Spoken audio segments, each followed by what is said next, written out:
I think as far as the economy is concerned, change is definitely here. And why do I say so? If you look at the direction this economy, indeed this nation, had been travelling in previously, really very much dependent upon oil. So when oil price was high, Nigerians felt fantastic. Oil price collapses, Nigerians are miserable, and we found ourselves in recession. I agree, things are tough for a lot of Nigerians, but I can tell you things would have been a lot worse if you didn't have a president like President Buhari in at the moment, at this time in the economy. Because remember, what happened in the economy was going to happen anyway. The only thing we could do was to try and manage that process. And what did we do? We saw that there was a recession and there was problem ahead, and we therefore expanded our budget and began to spend. We've seen countries in recession for 4 years, 5 years. Ours was painful, but it was 5 quarters rather than 5 years. So we pumped money into the economy massively to reflate the economy. We bailed out the state governments. Why? Because once the states don't pay salaries, the entire economy shuts down. So we had to step in and support the states through that very difficult period. We had to pump money through the budget into the economy to ensure that contractors could rehire. We saw thousands of people who had been laid off. So it was a very difficult situation. I think we've managed it very well. I do agree with you that for a lot of people things are tough, but things are getting better. This government has also done a lot that is pro-poor. We've recognised the needs of the very poorest among us. We've done Empower, where we've taken on 200,000 unemployed graduates, paid them consistently a stipend while they wait to get a permanent job, or giving them some work experience or some opportunities, in the community. School meal programme. Over 7.5 million children fed every day. For some kids, that's the best meal they get. These are real innovations that this government has brought in, and I think things are definitely going to continue to improve. There is no state in the Federal Republic of Nigeria where this government is not building one road project or the other. Whether it is a new project or projects that were stalled or that we have reactivated, so that we just improve the connectivity of the road network and the transport network to support business. When countries spend on infrastructure, they have many things that they seek to achieve. They seek to grow the size of support that will drive their economy. And that is why the saying is true, that a nation cannot grow bigger than the quality and the size of its infrastructure. So they seek to grow their economy and the size of opportunity. But the interesting thing is that is the end game. The first thing that a commitment to infrastructure does is that it drives the acquisition and the production of plant and equipment, trucks, demolition equipment, drilling equipment, and so on and so forth. That's the first thing it does. What that does immediately is that it drives the demand for lubricants. So if you go and look in that MBS report, petroleum industry sector grew again astronomically from lubricants. Because once the trucks are working, you are buying more diesel, you are buying more fuel, you are buying more grease to run them. And all of these equipment have to be operated by men and women. That means jobs. Beyond all of this, it drives drilling and mining in the quarries and the mines, and it drives transportation, because the equipment, the stone, the sand now have to be transported from the mines to the contractor's batching plant. It drives raw labor, which is what is used in the batching plants and the works here to cast concrete for drainage, for bridge. And as you begin to see that, if you go to any construction site, the next thing you will see are food vendors. Around them are people who are investing, supplying water. It's an ecosystem of human engagement. The end game is the delivery of the road, the bridge, or whatever infrastructure to now provide service. So in terms of what it will change, that is what is changing. People begin to be busy. Money is moving. Demand for food increases. People get home at night and can put money on the table. They can wake up in the morning with dignity in their heart and say, I'm going to work, as distinct from I'm going to beg. That's what changes. Buy Nigeria initiative, which is the idea of encouraging local production, is also working. I'm sure you know that Executive Order 3 deals with government procurement to say that 40% of what we procure, goods and services, must be locally made. We have never had anything like that before. So I think there is just a raft of initiatives that we have undertaken as a government. If you look at what we met, power, which is so critical for industrialization, we barely had 2,500 to 3,000 megawatts of power available. Today that has doubled. And in terms of production by the generating companies, we have over 7,000 that is available for the grid and under 3,000 that is coming happening. In fact, the Minister of Power, Works and Housing has been talking to the manufacturers about taking 2,000 megawatts of power directly to industry without going through the grid, because the grid is being obviously expanded. The transmission can handle probably about 7,000, but we're producing well in excess of that. This is remarkable because, if it took us 16 years to provide, 2,500 and you double that in 3 years, I think you'll agree with me that that's, fast-paced change. And the same thing can be said of the rail network, where, yes, there are agreements and discussions with the Chinese, but we have done more in the last 3 years to make those agreements real and to implement the rail infrastructure program than we did in the last 16 years. I think you can say the same thing about roads and the road network. I mean, all the states have active road construction going on. I come from the southeast, and I can tell you that the Port Harcourt Enugu Highway, which is a very critical link road in the east, that now there are workers on site and it's going very well. So those things are visible. And I believe that we're getting to a stage where the evidence is incontrovertible, it's compelling, it's clear, and I believe that the Nigerians will give credit. We're honorable, so we'll give credit where it's due, and we expect that credit to start coming in. This government have made a commitment of close to 3 trillion naira to the road sector. Our contractors are back on site. Persons, trades, businesses have returned consequent upon this investment by the federal government. So all our sites are active. A lot of businesses have sprung up around those construction sites. Quarry, sale of cement, wire rods. Remotely linked to it is trade. Person selling food, person providing some small services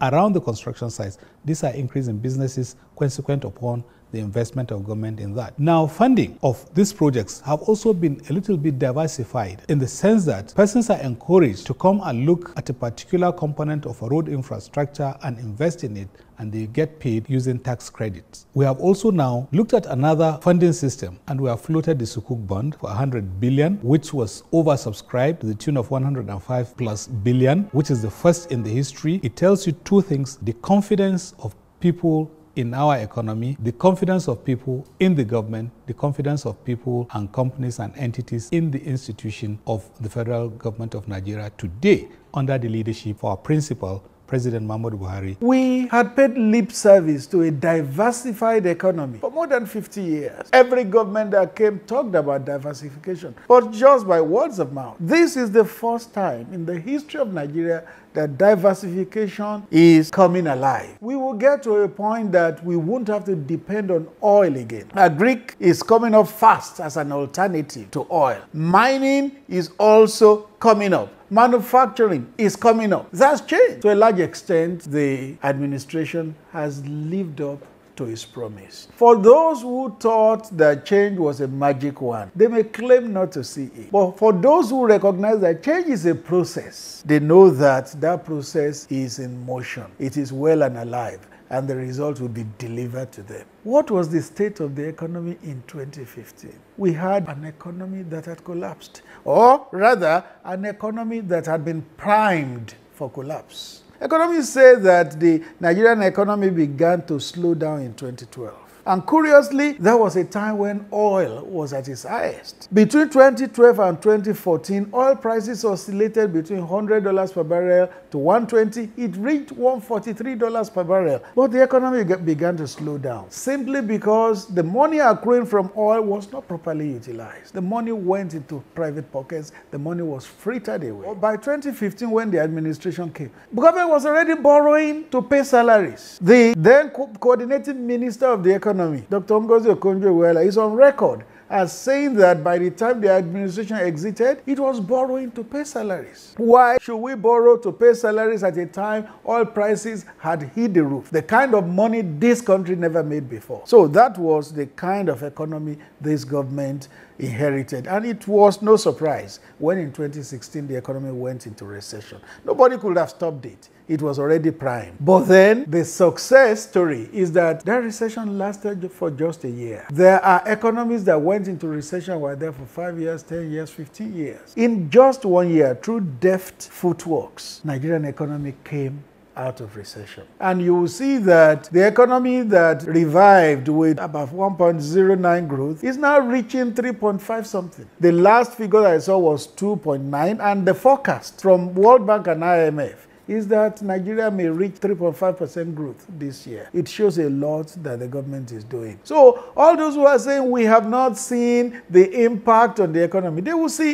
it. The economy did not go into recession in 1 year. It slowed down from 2012, went into recession in 2016. So how do you expect that in 1 year you will see the impact in the people's pockets? When the economy exited recession and the president spoke, he said, I'm glad we have exited recession, but my joy will be full when it begins to impact on the lives of the ordinary people. And we're on the road to that point when the recovered economy will impact on the lives of people.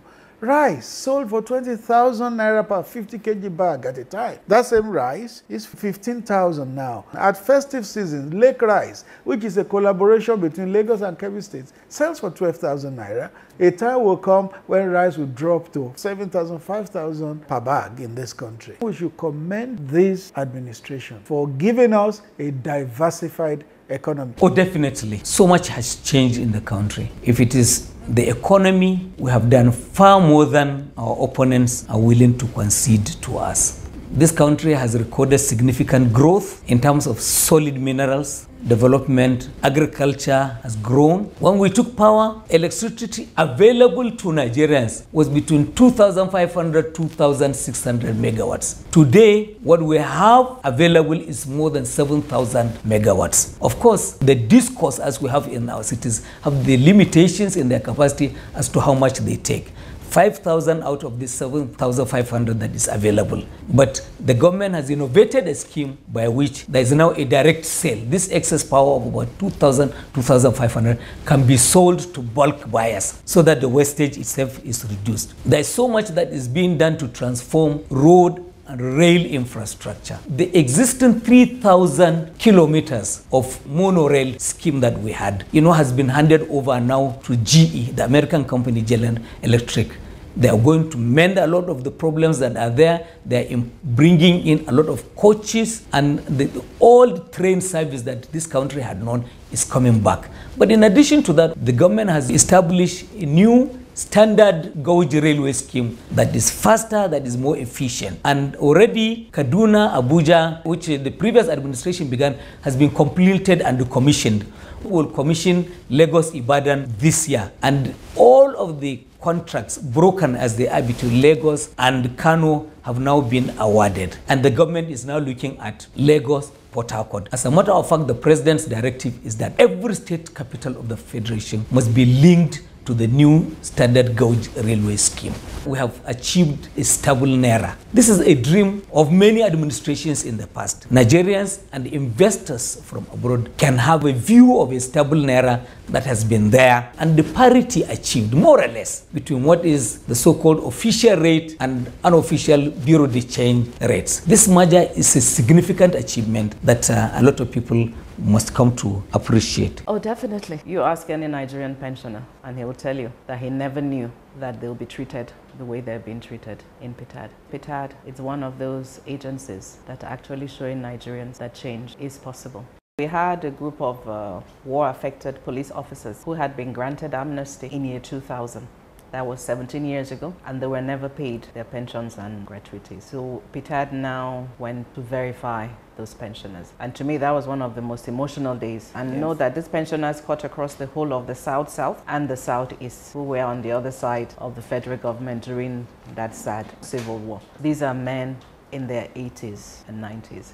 And one of them had said to me that he knows the monthly pension we're going to pay them is very little. But to him, that payment will signify that Nigeria has accepted them back and forgiven them, that this is all he's waiting for before he dies.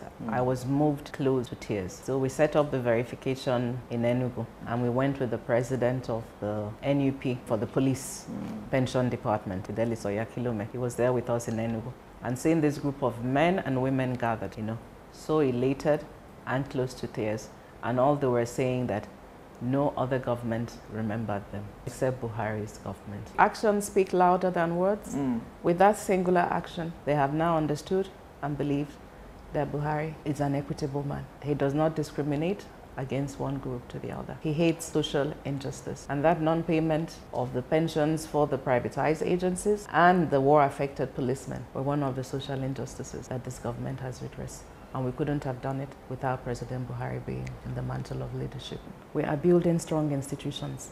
PITAD is one of them. With all the reforms we're putting in place, it's in our bid to build strong institutions and leave a legacy so that after we are gone, the changes we put in place will remain for a better Nigeria. Change is here in PITAD. We have restored hope in pension administration. Having come this far, I sincerely believe that the change has come. Let me go where he is touching more than any other regime in the country. Massive critical infrastructural development. His target is 5,000 kilometers federal roads, 5,000 kilometers of rail lines, additional 5,000 megawatts of electricity, and the expansion of the transmission line, because going by the records, it's about 7,000 megawatts today, but they cannot all be wheeled, evacuated into the transmission line. So it's invested about $2.5 billion to have what we call the super grid transmission line. What is it going to do? The Mambila hydroelectric power plant. It was conceived as far back in 1973, but President Muhammadu Buhari is the person that is starting it.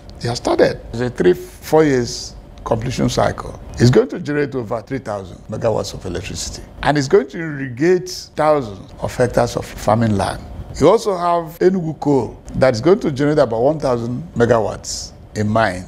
Then he puts the wind, the renewable energies. He's reactivating the one in the arid areas and windy areas like Katsina. Then there's also other renewables like solar. So when you put what he has in the docket for electricity, in the next 3-5 years, you have additional 5,000 megawatts. Mambila hydro, about 3,000. Enugu coal, 1,000. Solar, wind, and mini hydro power plants, you have additional 5,000. For me, it's the most massive infrastructure development being embarked by one regime at a time in a country. What else has changed?